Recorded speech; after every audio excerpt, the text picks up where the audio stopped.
साफ दिल से इंदिरा हृदय जी के लिए कुछ कहूं। मैं शायर नहीं हूं। फिरोजाबादी साहब जो हाशिम भाई हैं हमारे, बहुत अच्छी अच्छी बातें उन्होंने कही। जोरदार तालियां एक बार मेरी तरफ से भी उनके लिए। लेकिन मैं जो कहना चाहता हूं, जो मैं जानता हूं, जो मैं महसूस करता हूं, अगर मोहब्बत देखनी है तो इंदिरा हृदय जी में देखो। अगर शराफत देखनी है तो इंदिरा हृदय जी में देखो।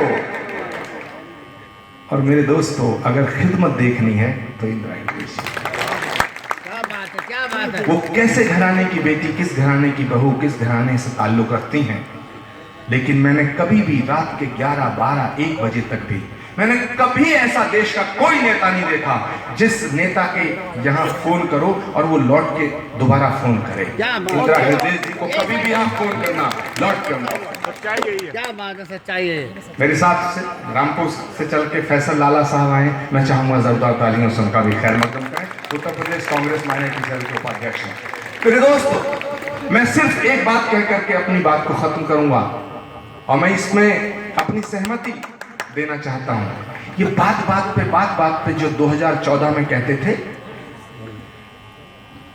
किसी गरीब लड़के की गरीब लड़की से मोहब्बत हो जाए तो उसे कहते हैं लव जिहाद। देखो, मैं बात खोल खोल के करने का आदी हो चुका हूं, इसलिए बात खोल के करना चाहता हूं क्योंकि दिलों की गांठें अगर खोलनी है तो बात खोल के करनी पड़ेगी। क्योंकि इन नालायकों ने, मक्कारों ने धर्म के नाम पर जो दीवारें खड़ी करी हैं, मैं आज ऐलान के साथ कहता हूं कि पूरे भारत के संतों का जितना दिल इस भारतीय जनता पार्टी ने दुखाया है, इतना किसी ने नहीं। जितना धोखा हिंदुस्तान के संतों को इन्होंने दिया है, कभी गाय के नाम पर, कभी गंगा के नाम पर, कभी राम के नाम पर। मैंने एक व्हाट्सएप पे चुटकुला देखा कि भगवान राम सीता से कह रहे हैं कि सीता, मुझे बड़ी हिचकी आ रही है। सीता ने कहा, हे भगवान, हे प्रभु, क्यों? कि लगता है उत्तराखंड और उत्तर प्रदेश में चुनाव आ गए।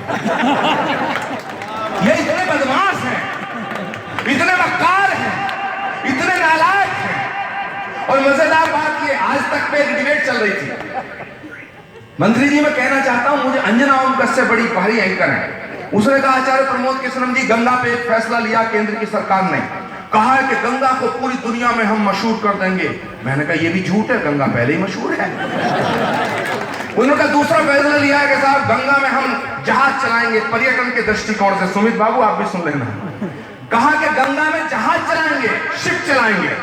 मैंने कहा, इतना बड़ा झूठा प्रधानमंत्री, इतनी झूठी सरकार नहीं देखी। अबे गंगा में नाव चलाने का पानी नहीं है, जहाज कैसे चलाएगा? क्या बात है। ये देश 125 करोड़ लोगों का देश है। मेरे दोस्तों, इस देश में 125 करोड़ लोगों को बंदर समझा जा रहा है क्योंकि एक मदारी डुगडुगी बजा रहा है। डुगडुगी बजा रहा है। 2014 के इलेक्शन में एक बात और कही गई थी। अभी हाशिम फिरोजाबादी कह रहे थे कि हिंदुस्तान किसी के बाप का नहीं है। मैं बिल्कुल सहमत हूं, किसी के बाप का नहीं है, क्योंकि हिंदुस्तान के मुसलमान को जब हिंदुस्तान की तकसीम हुई तो ये मौका था, एक मौका था कि पाकिस्तान को चुन सकता था। लेकिन हिंदुस्तान के मुसलमान ने पाकिस्तान का इंतखाब नहीं किया, इस देश की मिट्टी में मरना कबूल किया।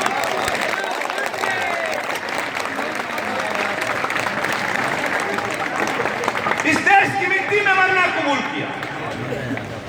और मेरे दोस्तों, इसलिए मैं कहता हूं, बेखौफ होकर के कहता हूं कि हिंदुस्तान का मुसलमान बाई चांस इंडियन नहीं है, बाई चॉइस।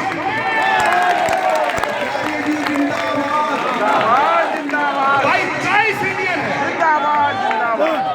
अरे यार, सब आ जाएंगे। By choice Indian. क्या तमाशा हो रहा है?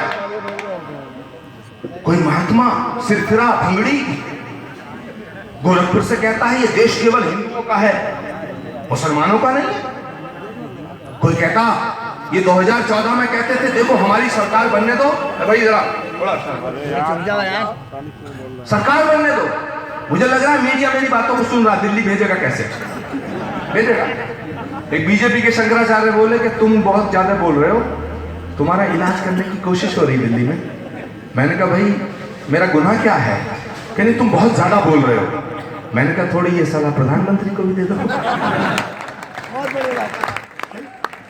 मेरे दोस्तों, 2014 में ये कहते थे सरकार बनने दो, हमारी सरकार बनने दो। इतने ढोंगी, इतने झूठे नेता मैंने किसी पार्टी के नहीं देखे भाई। जिस तरह ये धर्म का इस्तेमाल करते हैं, जिस तरह हमारी मोहब्बत में ये दरार पैदा करते हैं कि हमारी सरकार जब बन गई ना तो इन मुसलमानों को पाकिस्तान भेज देंगे। अरे 3 साल हो गए, एक मुसलमान पाकिस्तान नहीं गया। जो भेजने की बात करते थे खुद ही चले गए, खुद ही चले गए। और माफ करना, बिना बुलाए चले गए। क्या बात है, क्या बात है, और बिना बुलाए नहीं, बिना बताए चले गए। क्या बात है, क्या बात है। पटेल ने इनका निष्कासन किया, पटेल चला लिया, बाबा साहब अम्बेडकर की कॉली भर रहे हैं।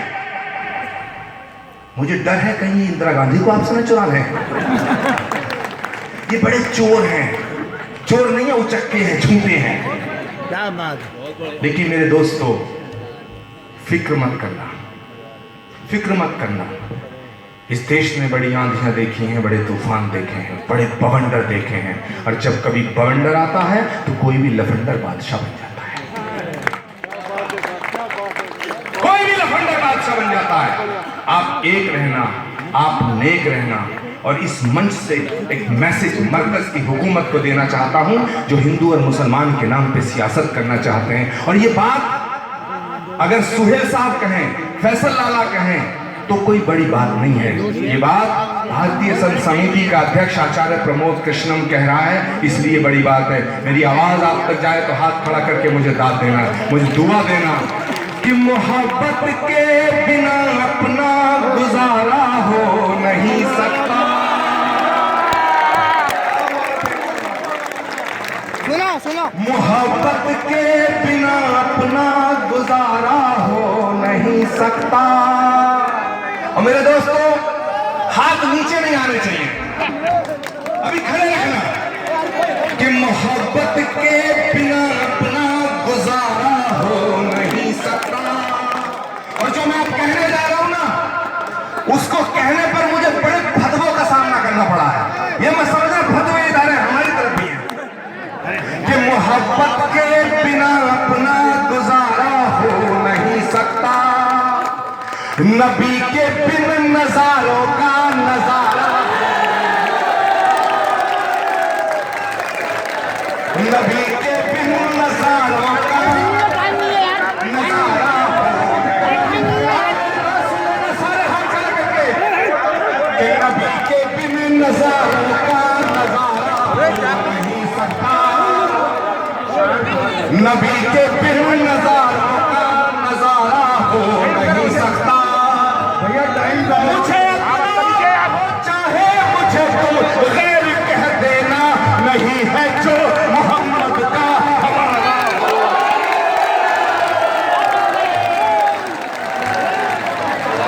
मुझे अपना कहो, चाहे मुझे तुम। राजधानी में नारा लग रहा है, सवाल हमारा है, जवाब तुम्हें देना है।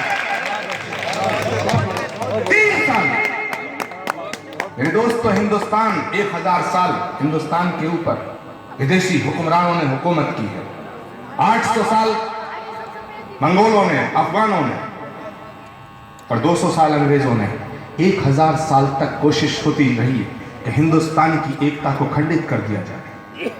हिंदुस्तान में हिंदू और मुसलमान के बीच की जो ये मोहब्बत है, खत्म कर दी जाए। हमारी गंगा जमुनी तहजीब को मिटा दिया जाए। मैं बड़ी जिम्मेदारी से हल्द्वानी की सरजमी पे ये कह के जाऊंगा कि 1000 साल तक मुसलसल कोशिशें होती रहीं हमारी तहजीब और तवक्को को मिटाने की, लेकिन जो काम विदेशी हुक्मरान 1000 साल में नहीं कर पाए, इस देश में इस गद्दार पार्टी ने 3 साल में कर। 3 साल में कर। 2014 का चुनाव याद करिए, गली गली, गांव गांव, शहर शहर, मोहल्ले मोहल्ले 7 वादे किए थे। पहला, गंगा साफ करेंगे। दूसरा, गौहत्या बंद करेंगे। तीसरा, 370 हटाएंगे। ऐसे ही मुख 7 वादे थे। मेरे दोस्तों, बड़े अफसोस के साथ कहना चाहता हूं, मैं गंगा आंदोलन का अध्यक्ष था, इंदिरा हृदय जी जानती है। 3 साल में 3 इंच गंगा साफ नहीं हुई, और 54,000 करोड़ रुपया कहां गया, कौन डकार गया, कुछ पता नहीं। आजकल पूरे देश में कुछ ऐसे नेता घूम रहे हैं जिनकी शक्ल देखो लकड़बग्घों जैसी लगती है। और मजेदार बात यह है इंदिरा जी कि ये सब लकड़बग्घे गुजरात से आए। ये देवभूमि आचार्य जी जिंदाबाद, ये देवभूमि आचार्य जी जिंदाबाद। उत्तर प्रदेश का वो हिस्सा है जहां गंगा जमुना बहती हैं और आज ये देवभूमि, इस पवित्र भूमि पर हम खड़े हैं, हम नमन करते हैं, प्रणाम करते हैं इस धरती को। ये वो प्रदेश है जिसने इस देश को दिशा दी है, जिसने पूरी दुनिया को मोहब्बत का पाठ, मोहब्बत का संदेश दिया है। लेकिन अफसोस खिलाफ क्यों बोलते हैं?